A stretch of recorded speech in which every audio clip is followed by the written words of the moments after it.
Halo semuanya, assalamualaikum warahmatullahi wabarakatuh. Balik lagi bareng Guru Uncu KFY di sini.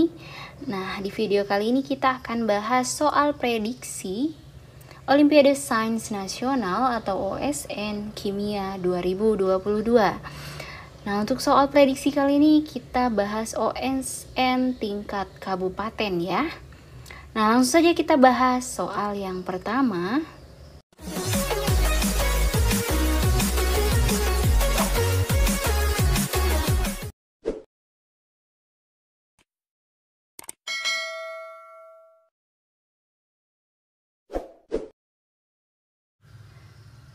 Di antara isomer senyawa hidrokarbon berikut ini, manakah yang lebih mungkin mempunyai tekanan uap paling rendah? Nah, kalau ngomongin tekanan uap nih, tekanan uap ini berhubungan dengan titik didih.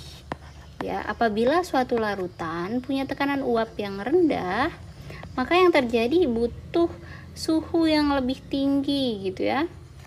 Untuk membuat dia mendidih, suhunya harus lebih tinggi, harus banyak kalornya gitu ya. Jadi hubungan mereka adalah berbanding terbalik. Tekanan uap rendah, maka titik didihnya tinggi. Nah, kemudian poin dari titik didih untuk senyawa hidrokarbon ada dua ya. Kalau misalkan jumlah atom C semakin banyak, nah yang terjadi adalah semakin besar titik didihnya ya, yang kemudian titik didih itu TB ya, boiling point. Tapi kalau nih jumlah atom C nya sama gitu ya, maka yang kita lihat adalah apakah dia bercabang atau rantai lurus. Nah, titik didih dari yang rantai lurus ini akan lebih tinggi daripada titik didih yang bercabang, begitu ya. Nah, kita lihat balik lagi ke soalnya. Di sini ngomongnya isomer ya. Kalau isomer itu berarti rumus molekul sama, atau kata lain C-nya sama, jumlah C-nya gitu ya. Nah, maka kita pakai poin yang kedua. Rantai lurus yang lebih tinggi titik didihnya atau lebih rendah tekanan uapnya.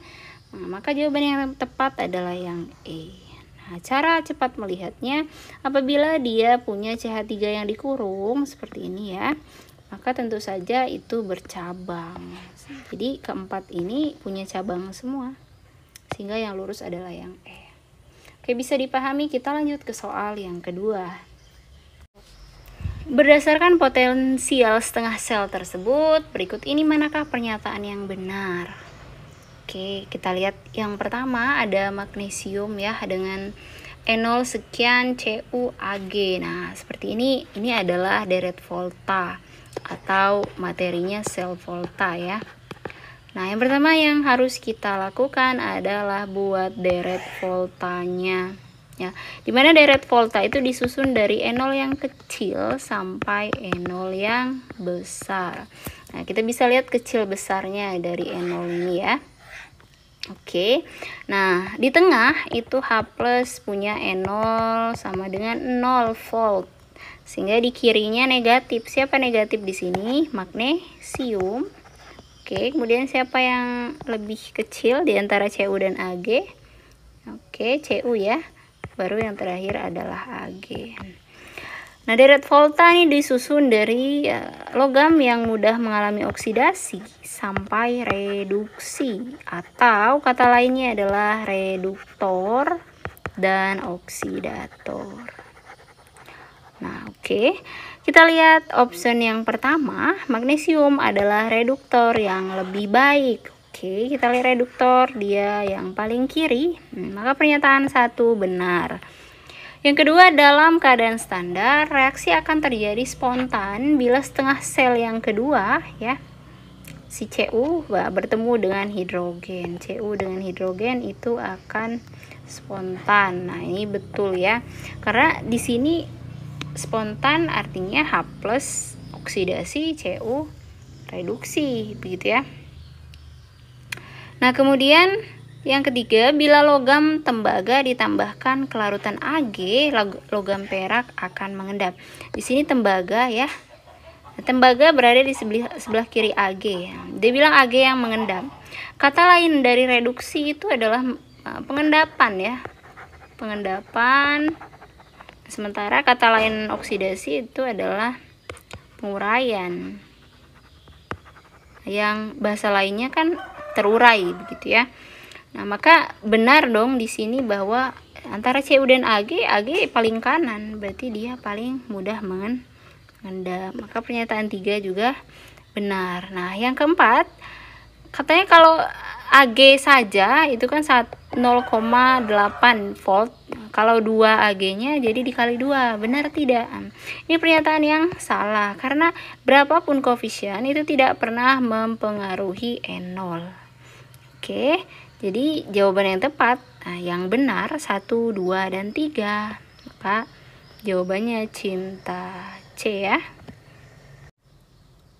Soal yang ketiga, kolam renang umum sering diklorinasi untuk membunuh bakteri.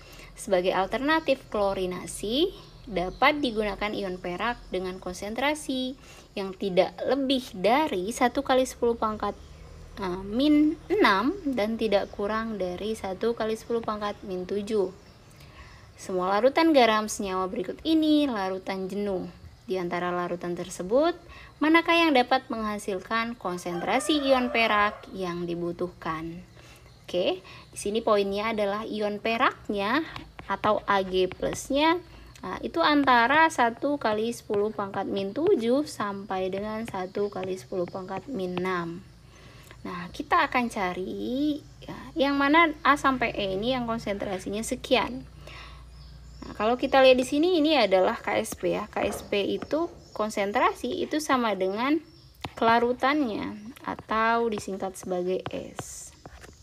Nah, kalau mau cara cepatnya, mudahnya ya, kita hanya lihat berapa sih ion di setiap senyawanya. Seperti ini ya, Ag dengan Br itu berarti ada 2 ion. Ag dengan Cl ada 2 ion. Oke, AgIO3 itu 2 ion. Ag2CO3 ya, ada 2 dan 1, maka 3 ion. Ag2SO4 3 ion. Nah, selanjutnya KSP itu sendiri rumusnya itu kan adalah konsentrasi ion pangkat koefisien dikali ion pangkat koefisien. Nah, kalau dia 2 ion ya, 2 ion itu kan berarti gini, S ya dikali S. Larutannya dianggap S, maka jadinya S kuadrat. Kalau 3 ion jadinya 4S pangkat 3. Nah, kita coba bahas yang A dulu deh. A itu kan AgBr ya. Berarti KSP AgBr itu sama dengan S kuadrat. Ya. Karena konsentrasi Ag plus dikali Br min pangkat 1. Jadi S kuadrat, S dikali S. Nah, jadi kita masukkan aja 5 kali 10 pangkat min 13 S kuadrat. Nah, berarti kan S-nya adalah akar dari 5 10 pangkat min 13. Nah, dalam hal ini nggak penting angka depannya gitu, yang penting pangkatnya kan. Kita abaikan saja. Jadi pangkatnya ketika diakarkan jadi bagi 2, 10 pangkat min 6,5. Nah, ternyata yang A yang benar karena 10 pangkat min 6,5 berada di antara min 7 dan min 6. Oke, jawaban yang tepat adalah yang A. Nah, yang keempat, bila CuCN2 dipanaskan, dihasilkan C2N2 dan CuCN. Berapa massa CuCN2 dibutuhkan untuk menghasilkan C2N2 sebanyak 5 gram? Nah, di sini kita harus, kalau dia ngomongin massa harus ada reaksinya ya. Nah, reaksi yang terjadi itu seperti apa? Nah, ada CuCN2 dipanaskan, berarti tanda panah ya, C2N2 dan CuCN. Kalau ada reaksi dia harus setara dong, setarakan dulu. Nah, di sini C-nya 2 ya, di kiri C-nya 2, di kanan C-nya 3, maka kita harus bikin dia jadi 4 aja. Coba ya, di sini kita kali 2, di sini kali 2. Nah, sudah setara ya. Oke, kemudian dia butuh berapa sih CuCN2 untuk menghasilkan 5 gram C2N2? Cari saja dulu molnya yang diketahui ya. Mol C2N2 5 gram dibagi nih sama MR nya 52,04, itu hasilnya adalah 0, berapa ya, 096 mol ya. Oke, sudah dapat. Sebenarnya dia nanyain apa sih gitu ya. Nah, lalu yang ditanya itu kan berapakah massa dari CuCN2 agar dihasilkan C2N2-nya 5 gram gitu ya. Kalau kita lihat apa yang ditanya, massa yang ditanya, rumusnya pasti dapatnya mol dikali MR dong. MR-nya sudah ada, yang belum ada molnya. Gimana sih cara nyari mol? Nyari molnya adalah dengan perbandingan koefisien mol temennya. Maka yang sudah diketahui massanya ini kita bisa cari mol dibagi dengan 52,04 gitu ya.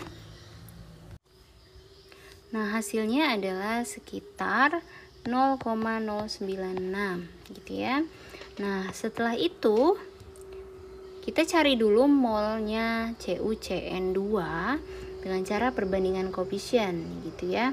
Jadi 2 untuk koefisiennya CuCN2 per 1 koefisien C2N2 dikali 0,096 baru dikali MR 115,6 gitu ya.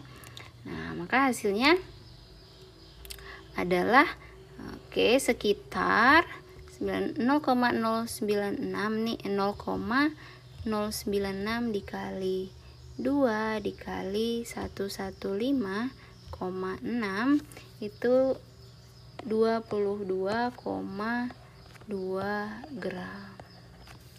Oke. Maka jawaban yang tepat adalah yang B. Nah, ini sebenarnya adalah stoikiometri yang sangat basic. Oke. Soal nomor 5. Dari 5 senyawa organik berikut ini, tunjukkan massa senyawa yang punya isomer cis trans. Oke, kita lihat maksudnya mana ini ya? Mana senyawa yang punya isomer cis trans? Ada syarat suatu senyawa memiliki isomer cis dan trans ya.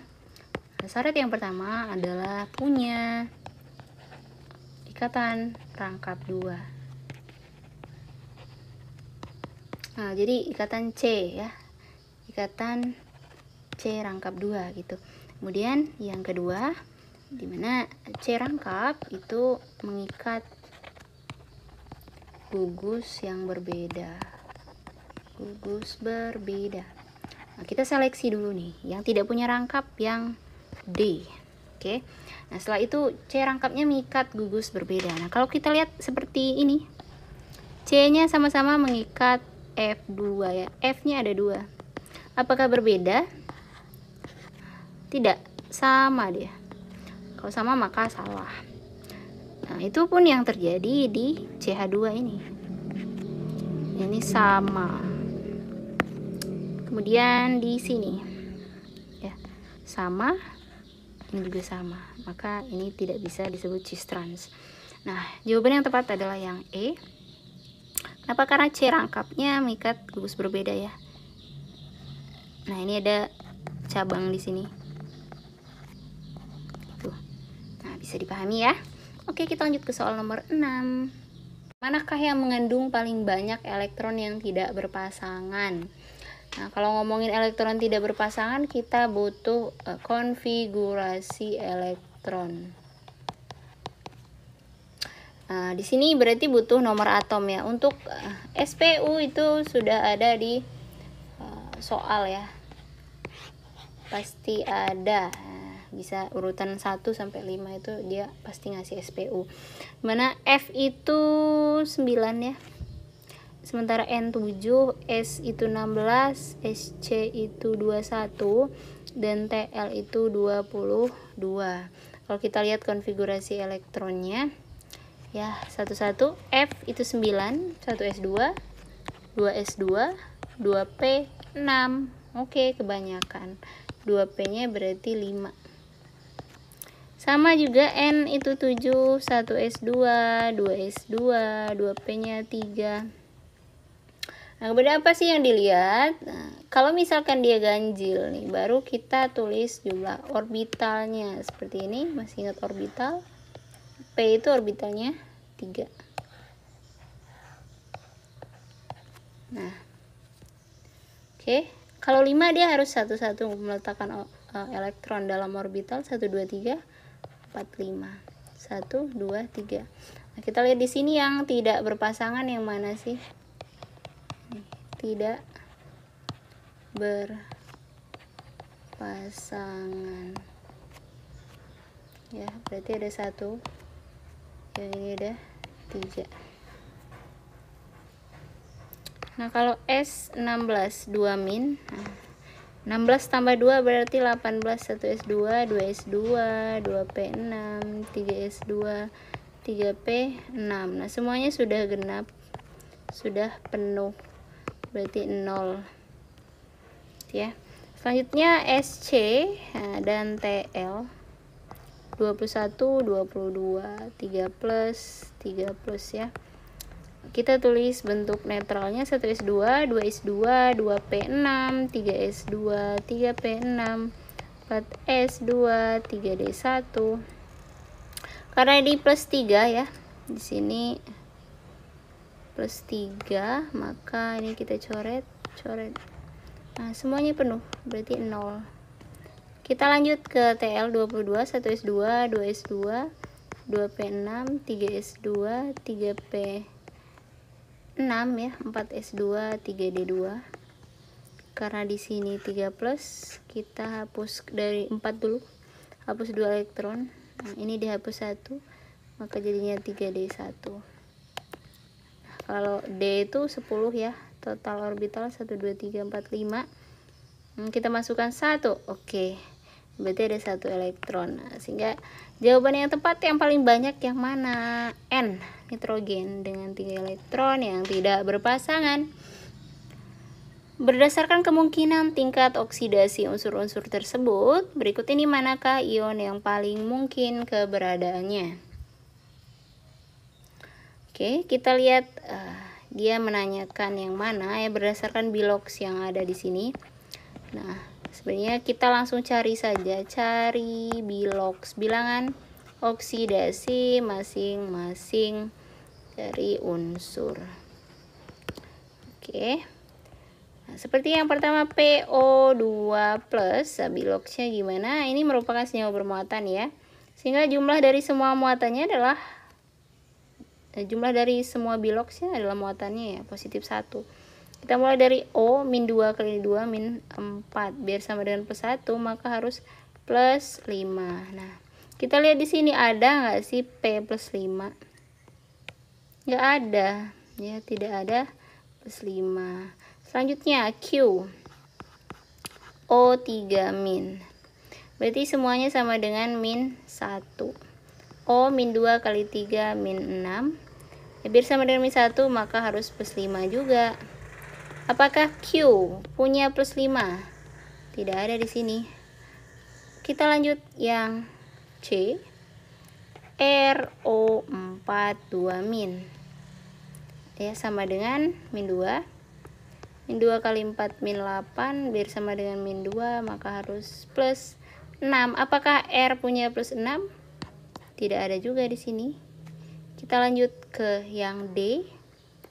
SO4 min. Sama dengan min 1. O sendiri adalah min 2 kali 4, min 8. Min 8 plus berapa? Min 1. Plus 7. Oke. Apakah S punya plus 7? Tidak ada. Selanjutnya itu adalah T. O22 min. Nah, min 2 kali 2 min 4 biar sama dengan min 2 dikali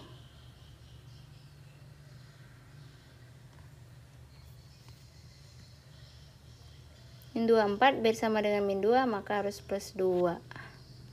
Benar? Nah, apakah ada plus 2? Ada di sini. Maka jawaban yang tepat adalah yang E. Kita masuk ke soal nomor 8. Sebanyak 30 ml larutan 0,1 mol BaOH2 ditambahkan ke dalam 30 ml 0,1 H2SO4. Setelah dicampurkan terjadi kenaikan temperatur sebesar delta T1. Percobaan ini kemudian diulang dengan mencampurkan larutan yang sama tapi menggunakan volume masing-masing campuran sebanyak 90 ml dan larutan yang sama, dan terjadi kenaikan temperatur sebesar delta T2. Berikut ini manakah persamaan yang benar mengenai kenaikan temperatur kedua campuran tersebut? Nah, kalau kita lihat dia ngomongin delta T, kemudian ada campuran antara si BaOH dan H2SO4. Ini adalah basa dan asam. Nah, konsep apa sih ini? Ini adalah termokimia. Nah, yang pertama mungkin kita harus tulis dulu rumusnya ya. Rumusnya turunannya dari si delta H itu didapat dari macet MC delta T dibagi dengan si mol ya. Nah, karena di sini asam tambah basa jadi dia pakai molnya air ya, netralisasi. Mol siapa di sini? Mol air. Nah, maka kalau kita tanya delta T-nya, dapatnya berarti delta H dikali mol per M dikali C. Oke, kita sudah dapat cara mendapatkan delta T ya. Nah, karena di sini ada mol dan ada M ya. Nah, M ini adalah massa. Dimana kalau massa itu adalah volumenya asam ditambah massa air di sini ya. Volumenya basa. Nah, massa air untuk yang pertama kan volumenya 30 tambah 30 berarti 60 gram. Langsung kita ubah gitu ya. Sementara massa air untuk yang kedua, karena dia bilang masing-masing 90, jadi 90 ditambah 90 hasilnya 180 gram. Sudah dapat masanya, kita coba molnya dapat dari mana sih ini mol ya? Mol airnya tentu harus melalui reaksi dulu ya. Kita reaksikan BaOH2 ditambah dengan H2SO4. Hasilnya adalah BaSO4 dan H2O. Nah, kita setarakan di sini dapat O-nya ada 2 ya. Berarti 2H2O. Nah, ada mula-mula, reaksi dan sisa. Nah, di sini saya tulis untuk yang pertama itu warna kuning ya. Kemudian yang kedua itu warna hijau. Nah, biar tidak mengulang 2 kali. Nah, dimana molnya didapat dari mana sih? Nah, M dikali V ya. M dikali V-nya seperti 30 dikali 0,1 kan. Jadi 3. Kemudian sama 3 juga. Sehingga yang bereaksi juga 3. Ini plus 3. Karena ini koefisien 2 jadi 2 kali 3 6. Ya, nah, kita hanya butuh H2O-nya saja 6 mol. Nah, lalu untuk persamaan yang kedua, nah di sini katanya 90 mili ya, tetap 0,1 molar berarti ya, 90 kali 0,1 9 ini min 9 ya. Kemudian plus 9, lalu di sini plus 18 karena dikali 2 jadi 18 mol. Nah, sudah dapat molnya, mol 1 dan mol yang kedua. Nah, kita coba masukkan ke persamaannya ya, persamaan rumusnya. Kita bandingkan saja delta T1 itu berbanding dengan delta T yang kedua ya. Dimana delta T1 itu tetap ya berarti delta H1 dikali molnya molnya di situ kan ada 3 ya, 30. Sorry, kok 36 ya, 6 dibagi dengan M-nya sudah ada 60 dikali dengan si C. Nah, baru dibagi ya, delta H2 dikali dengan di sini ada 18 per 180 ya, dikali dengan C. Nah, kita boleh coret kok, coret gitu ya. Nah, ini 1/10, ini juga 1/10. Delta H nya tidak apa-apa, tetap delta T1 berbanding delta T2. Nah, atas kali bawah, tengah bertemu tengah, delta H1 dikali 10 ya, per kemudian delta H2 dikali dengan 10. Nah, coret ya. Oke, maka delta T1 sama dengan delta T2. Nah, maka jawaban yang tepat adalah yang A. Oke, soal nomor 9, bahan pembakar padat untuk pendorong roket pesawat luar angkasa terdiri dari campuran aluminium dan senyawa X. Senyawa X adalah senyawa yang mengandung klor dengan tingkat oksidasi +7. Berikut ini manakah yang merupakan senyawa X? Oke. Nah, kalau kita lihat klor itu adalah golongan halogen ya. Golongan 7A halogen. Halogen ada FClBrI. Nah, yang 3 di bawah ini kakak beradik ini semuanya punya bilox -1 gitu ya, 0, +1, +3, +5 dan +7. Cara cepatnya kalau kita mau menghafal ya, kalau Cl temenan nih, ClBrI temenan sama O1 berarti +1.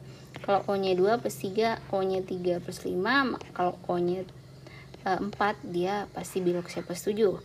Maka Cl temenan sama O4, jawabannya adalah D. Nah, itu cepatnya. Kalau misalkan minta diurai nih, gimana sih kok dapet segitu? Dari sini NH4+ dengan ClO4- ya. Cari saja biloxnya. -2 kali 4 -8, biar sama dengan -1 harus plus berapa? +7. Oke, mudah ya. Kita lanjut ke soal nomor 10. Nah, untuk soal yang satu ini adalah sekilas seperti soal laju ya, laju reaksi. Nah, tapi sebenarnya ini menggunakan konsep hukum Hess. Ya, dimana semua perjalanannya itu tidak penting, yang penting adalah awal dan akhirnya saja gitu ya. Nah, ini adalah reaksi ya, terakhirnya ya. Kita pengen akhirnya seperti ini. Tapi untuk dapat reaksi ini melalui 2 langkah, langkah pertama dan langkah yang kedua. Nah, dia menanyakan usulan langkah yang pertama. Nah, jadi kalau langkah pertama dan langkah kedua ini kita jumlahkan ya, kalau kita jumlahkan maka hasilnya adalah reaksi akhir ini gitu ya. Nah, maka kita bisa lihat langkah pertama ini dari kiri dulu. Kiri tanda panah dia pengennya apa sih? 2NO2Cl ya gitu ya. Sementara ini hanya 1. Berarti kan butuh 1 lagi di sini. Sehingga hasilnya di sini NO2Cl gas. Nah, lalu sudah itu saja gitu ya. Yang dia butuhkan di sebelah kiri itu aja. Berarti si Cl ini harus dihilangkan. Gimana sih cara menghilangkannya? Maka harus ada di sebelah kanan tanda panah juga Cl-nya. Nah, kemudian apalagi yang kita butuhkan? Nah, sebelah kanan tanda panah itu ada 2NO2 ya. Sementara di sini baru 1. Nah, maka butuh berapa lagi? Butuh 1 lagi NO2 gasnya. Nah, ada lagi Cl2 sudah, maka cukup di situ. Nah, kalau kita jumlahkan hasilnya gimana? Nah, ini dicoret. Kemudian 1 ditambah 1 itu hasilnya 2NO 2Cl. Lalu ini juga 1 ditambah 1 hasilnya 2NO2 dan 1Cl2. Maka jawaban yang tepat adalah yang D. Nah, ini soal yang terakhir ya. Suatu larutan komposisinya adalah campuran 50% berat air dengan Mr 18 gram per mol. Dan etilen glikol merupakan cairan yang tidak menguap. Pada temperatur 25 derajat Celcius, tekanan uap murni, air murni, adalah 23,8 mmHg. Hitung tekanan uap larutan tersebut. Di sini kita lihat yang diketahui dulu ya. Kalau dia bilang sudah murni, berarti ini P0 atau air merupakan pelarutnya. Ya, P0-nya yang mana? P0-nya 23,8. Setelah itu 50% berat air itu berarti si airnya sebanyak 50 gram dan etilen glikolnya sisanya berarti sama ya 50 gram juga. Nah, kita pakai konsep dari yang ditanyakan tekanan uap larutan atau P. P itu dapat dari P0 dikali X pelarut. Di sini X pelarut bisa kita turunkan. P0 X pelarut itu sendiri adalah mol dari pelarut dibagi mol total. Mol pelarut ditambah mol terlarut. P0 mol itu ingat rumusnya apa? Gram per mr. Siapa pelarut tadi? Air ya. Air ini etilen glikol. Nah, gram per mr-nya air. Ini gram per mr-nya air ditambah gram per mr-nya etilen glikol. Kita masukkan angkanya 23,8, gramnya air 50, mr 18. Di bawahnya 50/18 juga ditambahkan dengan 50/64. 23,8. Ini boleh pakai kalkulator ya. Itu hasilnya tadi 2,778 ditambah 0,78 maka hasilnya sebesar 18,6 mm Hg. Nah, untuk KSN ini boleh pakai kalkulator ya. Nah, sampai di sini ini hasilnya yang C. Jawabannya C.